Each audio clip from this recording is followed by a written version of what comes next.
Now we go to the gathering points. Bladder 17, the diaphragm shoe. To locate, bladder 17 is 1.5 tune lateral to the posterior midline on the level of the lower border of the spinous process of the 7th thoracic vertebra, which is the T7. The spinous process of T7 is approximately on the level of the inferior angle of the scapula, as we observe here in the picture. Bladder 17 is located on the level of the lower border of its spinous process and 1.5 tune lateral to the midline at the highest point of the paraspinal musculature. Or use the spinous process of the T3 for reference, generally on the level of the medial end of the scapular spine. Also, we can use the C7 as a reference point, located on the same level of the Do9 on the midline, a point of EXB2, 0.5 tune lateral to the midline, and bladder 46, 3 tune lateral to the midline.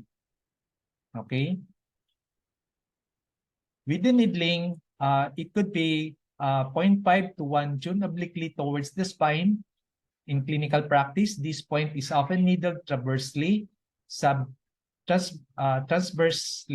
subcutaneously towards the spine.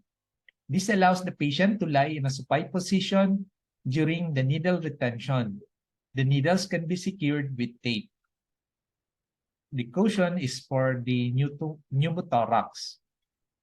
For the actions and indications, the bladder 17 pulls blood heat, stops bleeding, removes blood stasis, nourishes and harmonizes blood, and yin. It also regulates the diaphragm, descends counterflow chi, moves chi locally and along the channel pathway. For the special features, bladder 17 is a Back-Shu point of the diaphragm, the way-meeting point of the blood. Okay?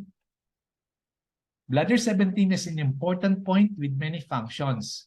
First of all, it has a multifaceted effect on blood as it can invigorate, cool, and nourish blood and stop bleeding. Its primary function is to invigorate blood and stop bleeding. An interesting passage in the explanation of acupuncture points correlates the multiple functions of this point in relation to blood to its location in between bladder 15 and bladder 18. Bladder 17 communicates with bladder 15 and bladder 18 below. The heart generates blood and the liver stores blood, hence this point affects blood. Firstly, bladder 17 invigorates blood, that is to remove stasis of the blood from any organ, but only if needled, no moxa, with either reducing or even method. It is used as a general point to remove stasis of blood in any organ and from any part of the body, but especially of the upper part. It can be combined with the back transporting points to eliminate stasis of blood of the relevant organs. For example, combined with bladder 18, it removes stasis of the liver blood, while combined with bladder 15. It removes stasis of the heart blood. As bladder 17 invigorates blood, especially in the upper part, and spleen 10 in the lower part of the body, these 2 points are frequently combined to invigorate blood and eliminate stasis in any part of the body. For the clinical note, as bladder 17 invigorates blood, especially in the upper part, and spleen 10 in the lower part of the body, these 2 points are frequently combined to invigorate blood and eliminate stasis in any part of the body. Secondly, the bladder 17 pulls blood and stops bleeding, but primarily bleeding upwards. That is coughing of blood, vomiting of blood, and epistaxis.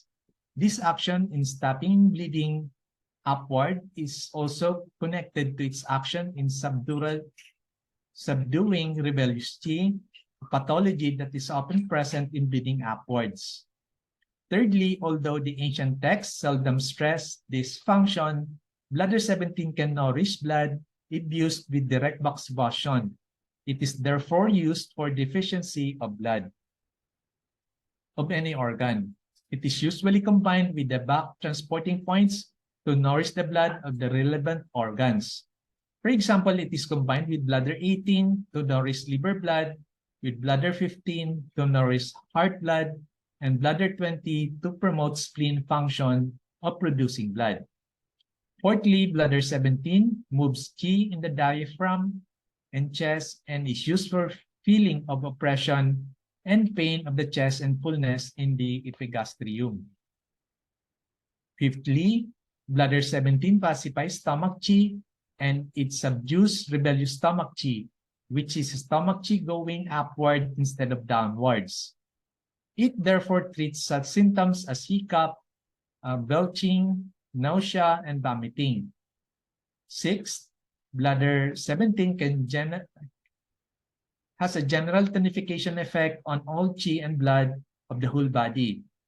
If used with direct moxibustion, to this effect, it is usually combined with bladder 19, and the combination of these 2 points is called the 4 flowers. Another combination to tonify qi and blood in general is with bladder 18, bladder 20 with direct moxibustion. This combination is called the Magnificent Six, counting each points bilaterally. So, sa summary of function, bladder 17, it invigorates blood for heart pain, stabbing chest pain. It also cools blood, stops bleeding, like coughing of blood, vomiting of blood, and nosebleed. The bladder 17 also nourishes blood with using direct moxa, opens the chest and diaphragm, subdues rebellious qi for epigastric pain, vomiting, hiccup, difficult digestion, sour regurgitation. It also benefits the sinews for painful obstruction syndrome, the B syndrome of the whole body, pain in the whole body, swelling, distension, and pain of the body. It also tonifies qi and blood with bladder 19. Thank you for your attention.